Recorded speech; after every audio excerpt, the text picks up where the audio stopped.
Hello and welcome from Fitba Shores here at the Inverclyde National Sports Centre in Largs for an historic occasion for Scottish PowerChair football.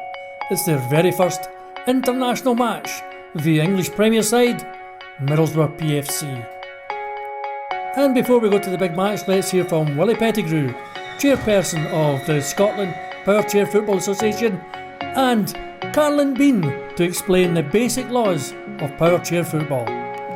Well, I'm the chairperson of the Scottish PowerChair Football Association, so I can oversee it, but basically I'm here as a father because my son is one of the players as well. So today is a phenomenal day for PowerChair football in Scotland. It's the first time that our national team is going to play a game against Middlesbrough. They've been good enough to come up through the wind and the snow, and they're an English Premier League team, so they are a good team.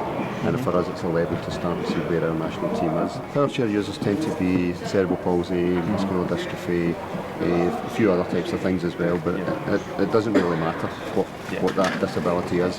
If they're in a PowerChair, then they're able to play the game. It's male, female, as you can see. There's both in ages from 8 up to, we've got a player who's about 60 years old playing the game, so it doesn't matter what age you are, and as I say, male or female.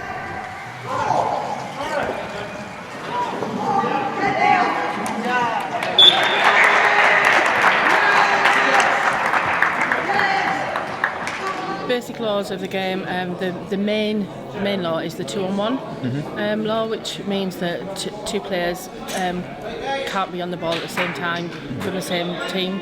So they've got to be 3 metres from the ball, which is actually 6 metres apart essentially, with the opposition player coming in when they're trying to pass to each other, whatever, it's 6 metres, so it's actually quite far apart. A lot of players get pulled up for that, being indirect free kick. There's also the contact law. That's kind of a big one, that bumper to bumper contact is allowed within reason, but that's again, you know, if a player hits another chair, then that's kind of the basic rules really. 3 in the box as well. There's only the goalkeeper plus one other defender allowed in the box.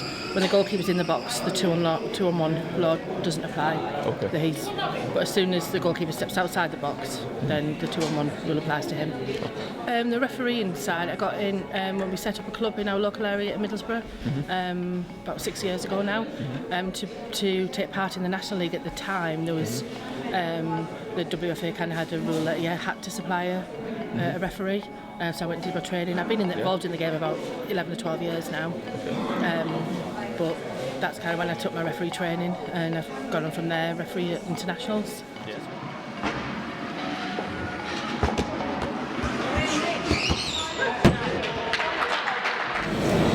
So how are you feeling about the big game coming up? Quite excited, but nervous as well. I thought we did a drill there with the Middlesbrough, just as a friendly track, and it's quite intense. We've always got to be thinking on the ball ahead. So I'm nervous, but I'm really excited for it. So are we looking forward to the big match coming up then? Yeah, looking forward to it. We've never played an international team before, and it's good for our club as well to practice and against some pretty good competition. Yeah, it's a big event up here as well, the first ever Scottish international match at PowerChair football, so it'll be really good to see how it goes. A great advert for the sport. Yeah, it'll promote it a lot, and we never played a team like Scotland either, so it's good for us to see the different kinds of football that comes on.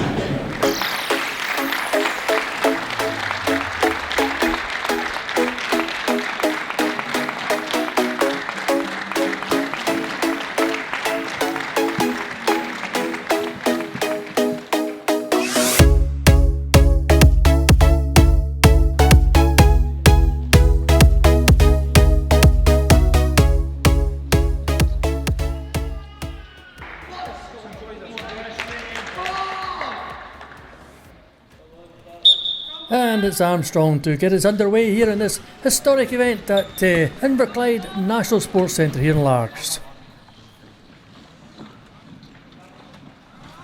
With the corner to Middlesbrough, Nicol to Armstrong, the back post. And for Scotland, push in. It's a shot. Oh, and just past the post. Here's Armstrong on the wing. He knocks it inside to McNichol.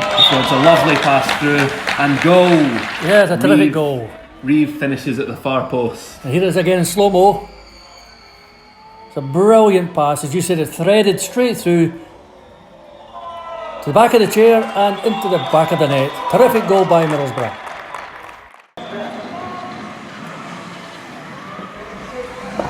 Real scrappy passage of play here.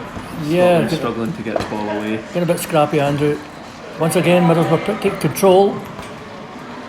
Scotland just struggling. Oh, it's another goal for Middlesbrough. Reeve with the finish again, taking an unfortunate deflection off of speed on its way through. Scotland on the attack here, first real threat from them. Galloway plays it across to Burns. Oh, just off the line from Dak.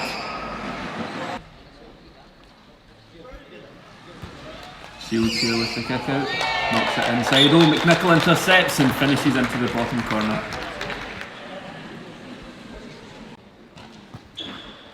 Shields with the corner inside. There's another poor defensive clearance from Scotland. Armstrong to Housley. Armstrong! And it's a goal number 4 for Middlesbrough. And once again, the Scottish defence punished for the poor clearances. Dangerous looking attack here from Scotland as Shields plays it to Speed. Speed knocks it out wide to Galloway. Galloway knocks it to the far post to Burns, and Galloway. Goal Scotland! Goal Scotland! Historic moment as Galloway squeezes it in at the far post. There's a terrific goal. 5 passes in this, Andrew. A lovely passing move, yeah. Finished off superbly by Galloway at the far post. Here's Middlesbrough looking to respond quickly here. Cleared away by Shields. Oh, and unlucky there from Reeves. And that's half time here in Largs. Middlesbrough with a commanding 4-1 lead. A double from Reeve, one from McNichol, one from Armstrong, and a historic goal from Galloway for Scotland. And I'm looking forward to this second half now, Andrew. Hensley plays it across goal. It's 5-1 to Middlesbrough. Goal by Dak. A neat cross across the face of the Scottish defence. And that's 5-1 to Middlesbrough. Housley here with the ball in the corner. Knocks it inside to Armstrong. Oh, such a simple goal. Easily finished off there by Armstrong. A lovely pass from Housley. Nothing the defenders on the line could do about that one. And there's the first booking of the match for McCall for persistent clashing.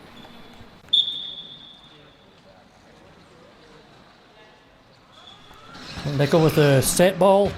White to Hensley. And Reeves blasts the ball between the Scottish defenders. And we're entering the closing stages of the match here in Largs. Scotland are trying hard for this consolation.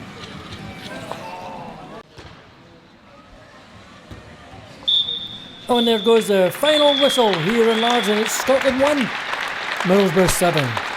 There's goals by Rees, McNichol and Armstrong and Dak, with Galloway scoring Scotland's first international goal in PowerChair football. Let's hear from the coaches. I'm here with Gary Johnson, head coach of the Scotland national team. Gary will be disappointed with that result, but overall it's been a successful event, I'd say. Definitely disappointed, yeah. I mean, I would have liked to have the fairy tale having our first match and winning, obviously.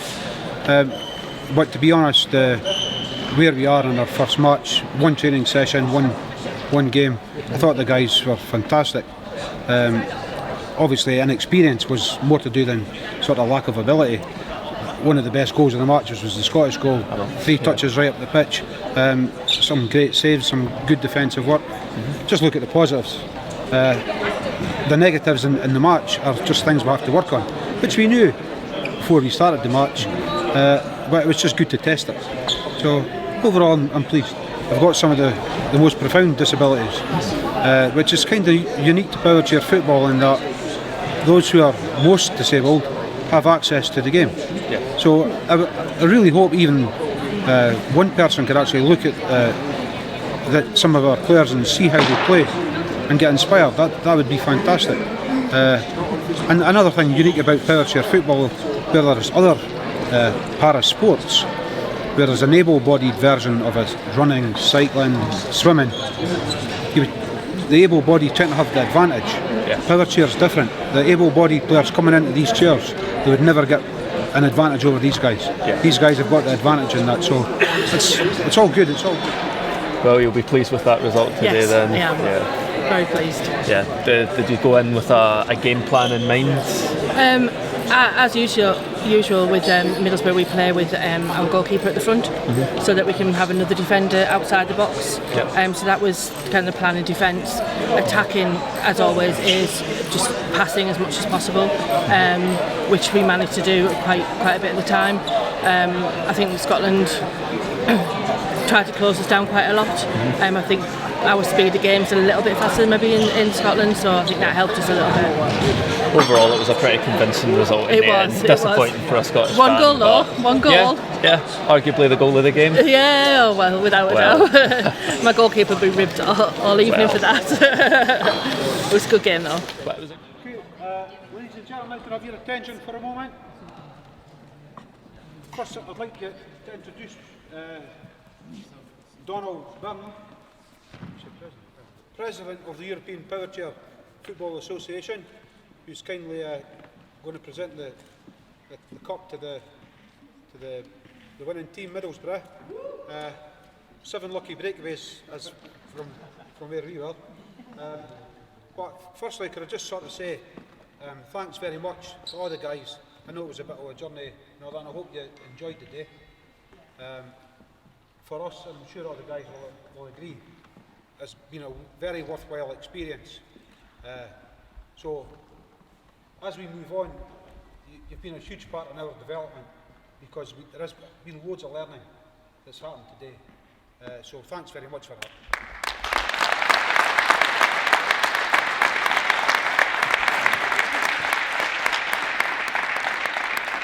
So without any further ado, get Donald to present the winners of the first Peter O'Brien Trophy, Middlesbrough PFC.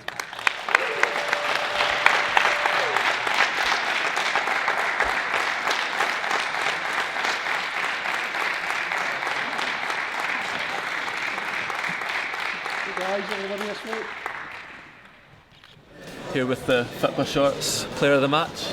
You'll be pleased with that performance then? Yeah, really pleased. Yeah, it was clear you've come in with a game plan and executed very well, so... We wanted to make sure that we played at our level and made sure that we passed the ball around and mostly attacking. Yeah, but it's brilliant to see Middlesbrough come up, get involved in a big match for the Scottish national team.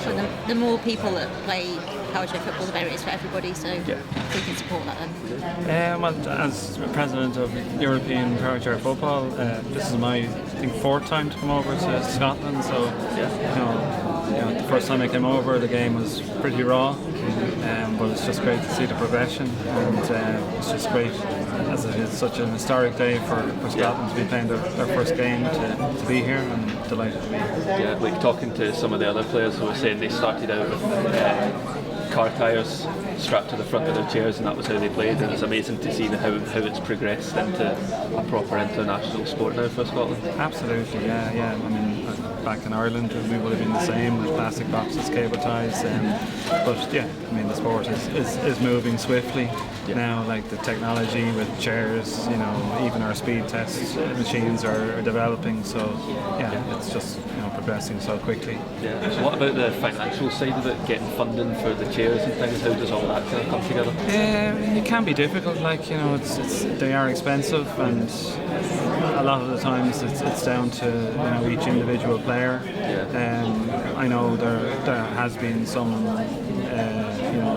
with the involvement of football associations and maybe some charities like Make-A-Wish or something like that is an option of maybe getting chairs, but I mean it is difficult, as I say. The entry level for some people is difficult because the chairs are so expensive. But in terms of things like the Paralympics, is there a possibility to progress into that in the future? We've tried. We've gone through the recent process. Weren't successful. We're now reviewing it to see.